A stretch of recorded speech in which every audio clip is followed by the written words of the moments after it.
With apologies to F. Scott Fitzgerald, the rich are different from you and me. They live in nicer apartments.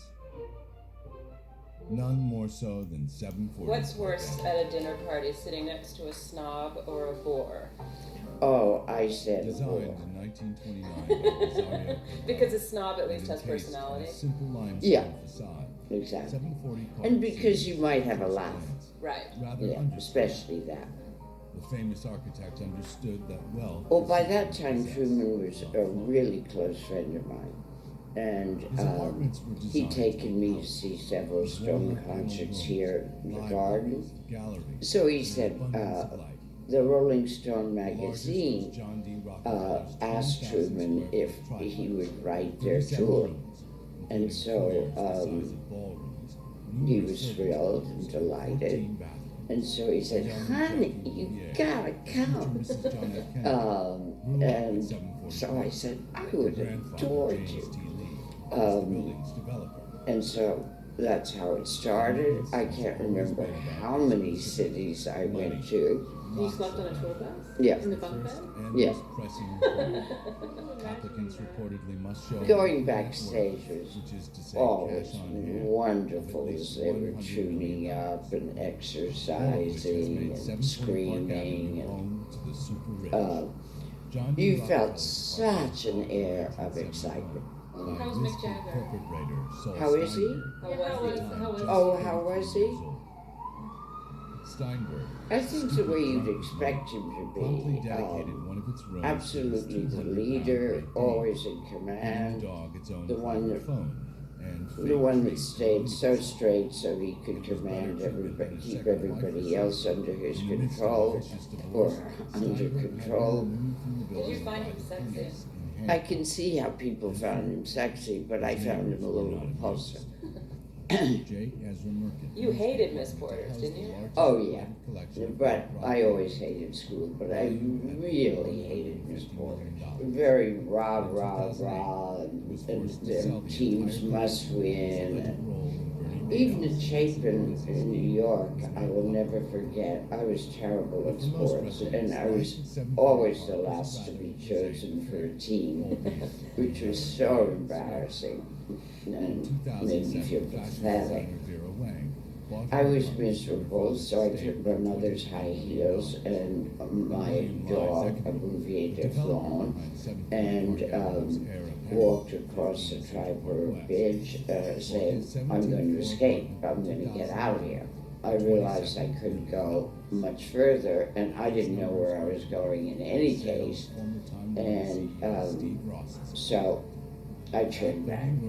And of course, when I got home, as usual, I was punished. But the punishment wasn't half as bad as the punishment for trying to adopt an orphan. I was left alone at this enormous house of my mother and stepfather in McLean, Virginia. They were off deep sea fishing in Chile. How old were you? About 11.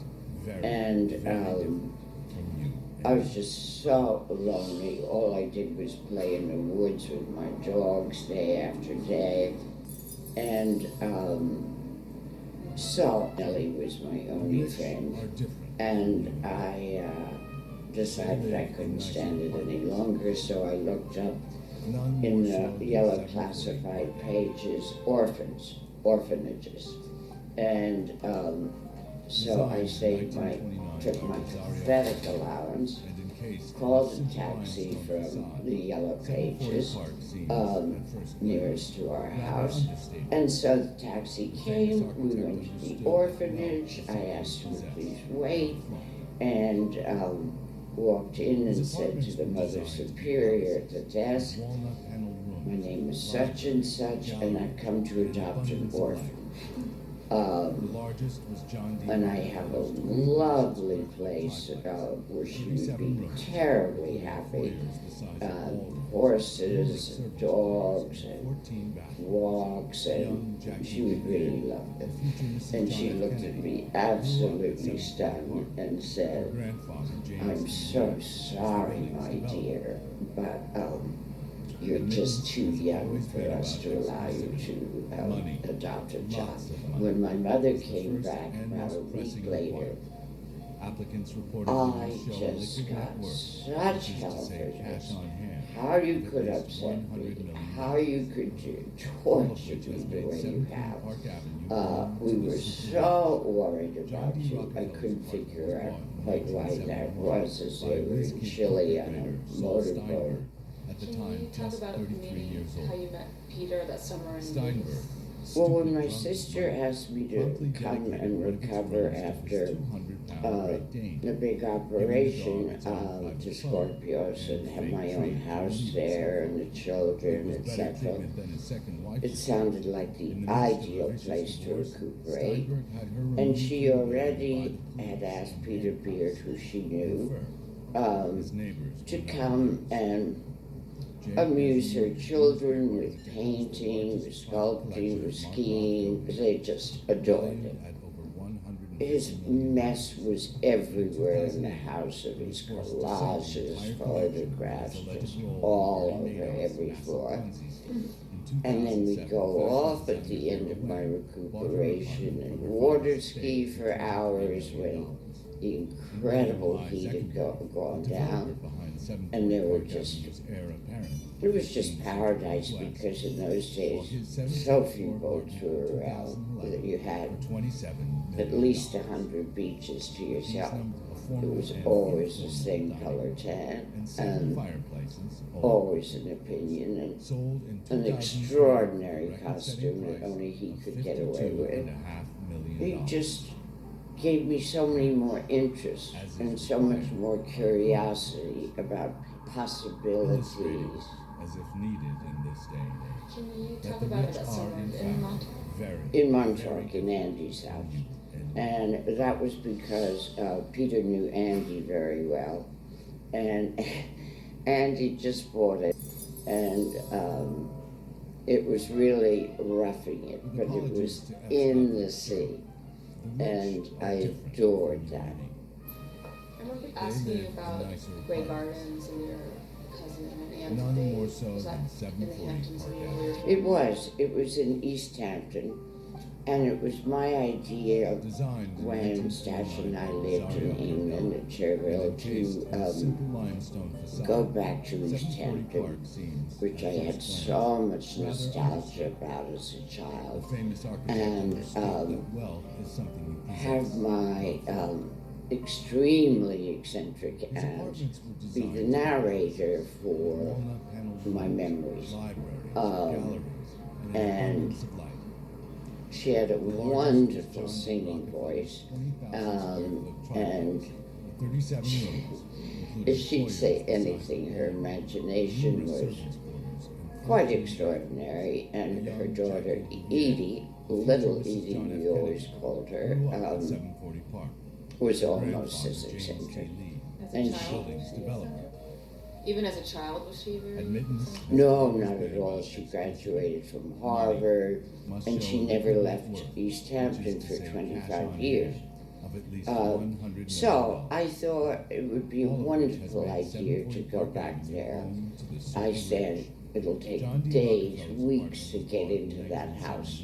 They won't let us. And so Peter said, we'll get the Maisels, because they have 16mm cameras, and the Beals won't be frightened of that, and the Maisels, I think, will be charmed by them, and the Beals were terribly attracted by the Maisels, because they adored to have their picture taken, and they adored to scream at one another constantly.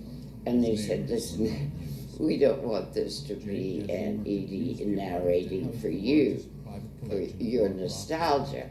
We can really make something extraordinary out of this. Well, it took me weeks of drives from Montauk to their house in East Hampton to get them to open the door. And so one doesn't just knock on the door and have it open? Oh, no.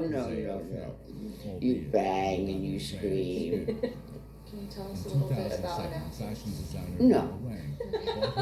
Nice try, Sofia. Yes, okay. and William Lai I'm always struck by how incredibly strong, we've talked about this, how incredibly strong and willful you are, and yet how you maintain this sort of childlike sense of curiosity and joy, and that you're quite adventurous and naughty, and also, I guess, a bit vulnerable. I don't see why you can't be both. Do you see yourself as strong? Yes, I do. And I see myself as vulnerable. You're just engaged with life and with people and with art and with culture. If you weren't engaged and curious. And if I wasn't curious, yeah. With apologies to F. Scott. That's the way I'd feel. The rich, No. they live in nicer apartments. None more so than 740 Park Avenue.